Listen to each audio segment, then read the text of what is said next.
13 Fantasmas é um filme de horror sobrenatural dirigido por Steven Beck, lançado em 2001, naquela onda nostálgica de filmes remakes produzidos pela Dark Castle, que eu particularmente acho uma produtora de bagaceiras divertidas pra caramba de assistir. Um tiozinho herda uma mansão muito bizarra que lhe foi dada pelo seu tio milionário. Quase falido e com o nome escrito a sangue no Death Note do agiota, ele aceita a herança e juntamente com a sua família partem para essa tal mansão capirotesca, que foi construída inteiramente na base do vidro e que foi equipada com mecanismos e conjurações que aprisionam fantasmas bizonhos, cada um mais desgraçado que o outro, mais sutis que coice de cavalo e que vão infernizar a vida dos personagens. Eu sou o Wes do Cinemania e hoje é o dia de presenciar uma das mansões concebidas pelo próprio Maligno, local de habitação de algumas desgraças em forma de fantasmas. Mas antes, não esqueça de deixar o seu like para ajudar no engajamento do vídeo e inscreva-se no canal, caso não seja inscrito, para receber mais reviews de filmes de terror como esse. Siga-me no Instagram porque lá eu estou sempre disponível para bater um papo de maníaco com o pessoal. Aproveite e indique filmes para review no canal. Preparados para enfrentar o Maligno com um óculos ridículo de ciclista?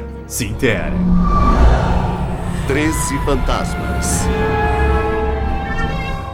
O subgênero filmes de casas assombradas conseguiu fama desde a época em que a minha avó comia barro, desde 1961, com Os Inocentes, um clássico do terror com fantasmas, perturbador até hoje, um filmaço. E também Desafios do Além, The Haunting, de 1963, e chegou no auge com Terror em Amityville, de 1979, que já ganhou um review no canal, e também O Iluminado, de 1980. É válido destacar a importância da produtora Dark Castle, que, quando foi fundada em 1999, tinha a intenção de homenagear William Castle, cineasta do terror da década de 50, e produzir remakes de filmes antigos realizados por ele. Então eles lançaram A Casa da Colina e O Retorno à Casa da Colina. O primeiro filme já tem um vídeo clássico do Cinemania, da época em que eu narrava gritando para uma pessoa escutar na Indonésia. Produziram um remake de A Casa de Cera, que também já tem review, Navio Fantasma, Gótica ou Na Companhia do Medo, com a Halle Berry, e 13 Fantasmas, que é um remake de um filme com o mesmo nome de 1960, dirigido pelo próprio William Castle. A diferença é que nessas refilmagens, eles entopem de mortes sangrentas e personagens meio doença da cabeça que não tem nada a ver com os originais, que eram muito mais simples e sombrios. Resumindo, eles adaptaram para os filmes da moda do começo do século, que incluiu também enfiar verborragicamente esse 13 no título em inglês. Mas enfim, chega de conversa, vamos para a história e em paralelo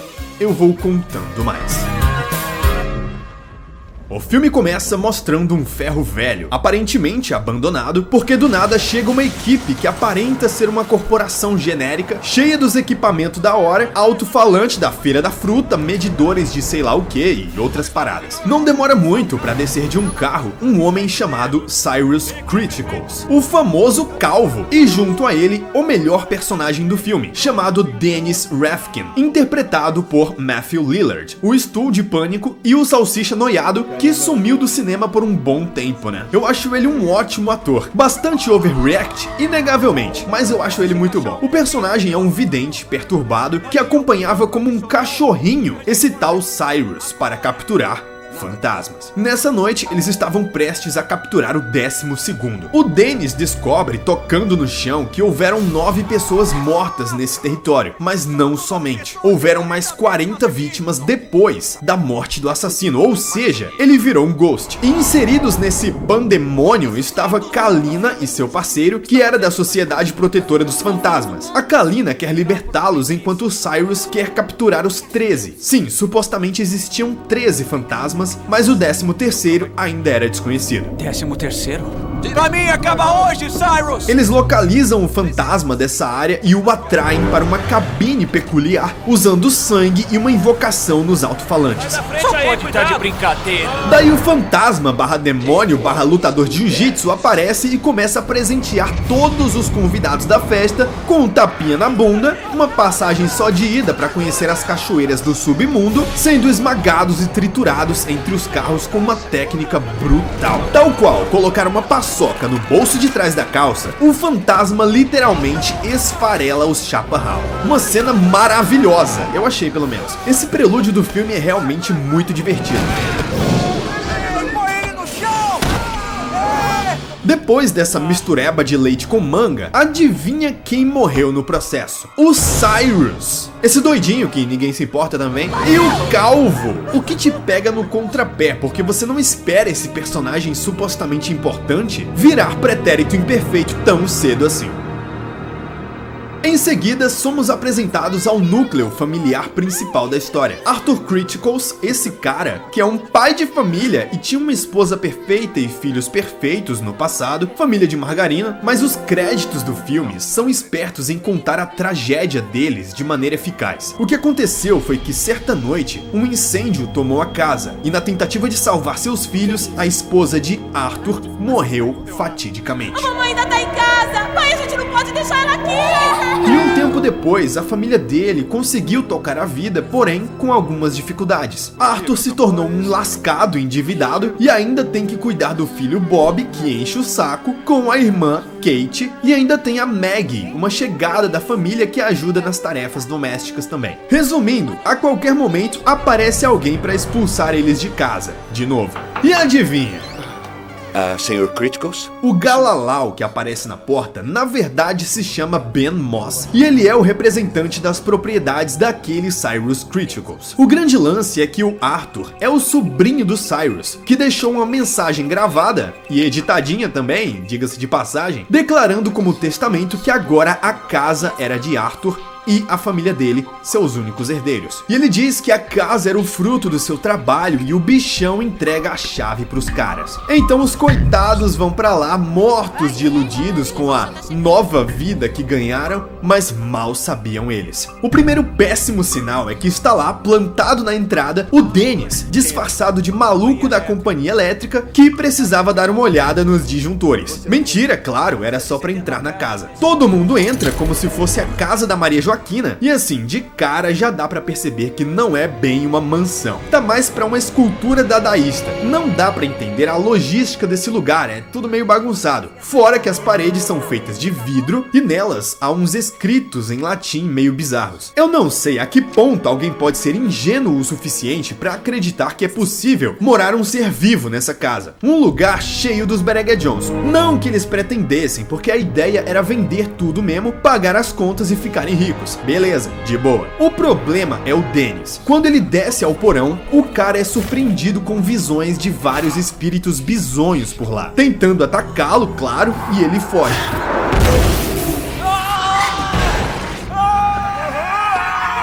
Na tentativa desesperada de avisar ao Arthur, ele é impedido pelo advogado, que afirma que esse Dennis ficava enchendo o saco dele no escritório desde que o tiozão morreu. Enquanto isso, as outras duas e o moleque estão que nem uns abestalhados andando pela casa, até que a Maggie descobre o óculos. Esse aparelho, que depois eles chamam de visor espectral, que é um óculos, é o único objeto que permite às pessoas enxergarem os fantasmas, que são invisíveis, obviamente. Mas eles só não foram mortos ainda, porque no porão as aparições estavam presas por conta das armadilhas e dos encantos nos vidros. Peguei você, hein? Só que tudo desaba quando o advogado tira a maleta de dinheiro do lugar específico lá e aciona diversos mecanismos de defesa, incluindo a libertação dos espectros. A primeira que aparece é uma mulher com as metáforas de fora e com uma faca que leva o Moss até uma porta que...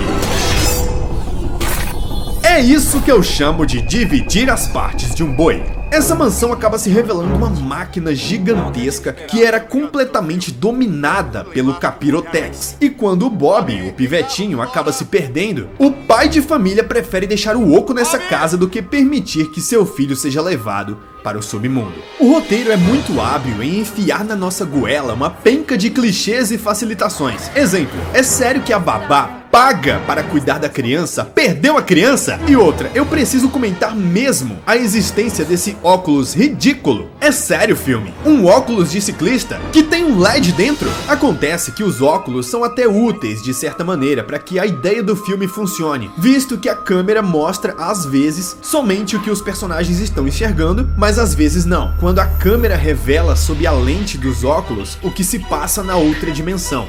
Eu só não entendo como funcionam as regras para esses fantasmas, porque uma hora eles saem na porrada, como no caso daquele fantasma lá no começo, outra hora eles ficam só dando jumpscare e não matam ninguém quando podem. Olha isso, o Bob tá andando pelo labirinto cheio de fantasmas, usando o óculos ridículo, ele dá de cara com o próprio Satanás de saia e ele sai vazado com um patinete. Para! Por favor, para!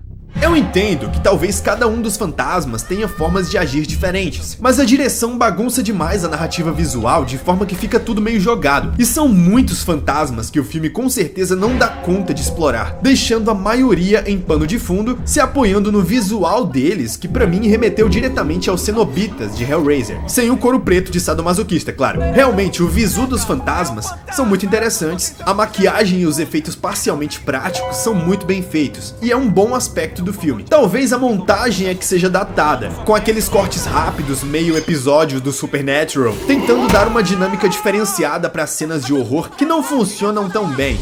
Já os outros personagens, a família não é aquela tradicional, e isso poderia ser interessante, mas não é, porque eles não têm desenvolvimento, principalmente a coitada da Maggie, que é completamente dispensável na história, não serve pra nada. Na real, ela serve pra uma coisa, que é ridícula, e eu vou contar no final. E os filhos do Arthur também não servem pra muita coisa, a não ser apoiar a motivação sentimental do cara em fugir dali. Já o personagem do Matthew Lillard é até carismático, só que a motivação dele diante de toda aquela desgraça do inferno é simplesmente dinheiro. Não, nada disso. Espera. Eu te pago o dinheiro que Cyrus te deve, se você me ajudar a encontrar o meu filho.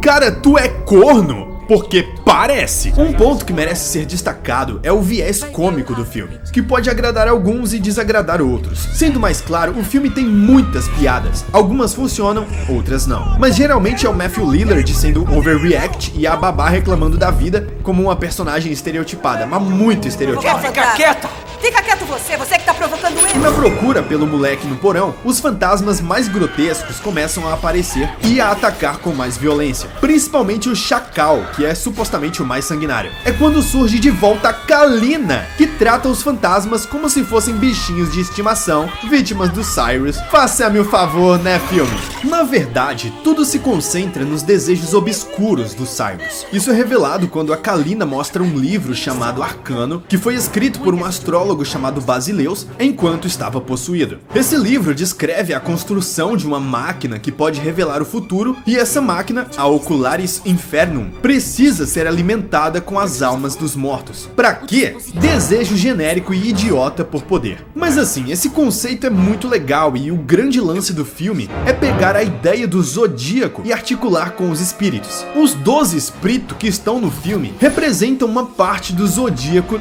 negro. A presença deles alimenta a máquina do Cyrus e também ajuda a alimentar a mansão. Cada espírito deve ter sofrido um tipo de morte que atenda aos critérios obrigatórios para a conclusão do feitiço. Alguns dos fantasmas são assustadores, porém inofensivos, outros são serial killers mesmo.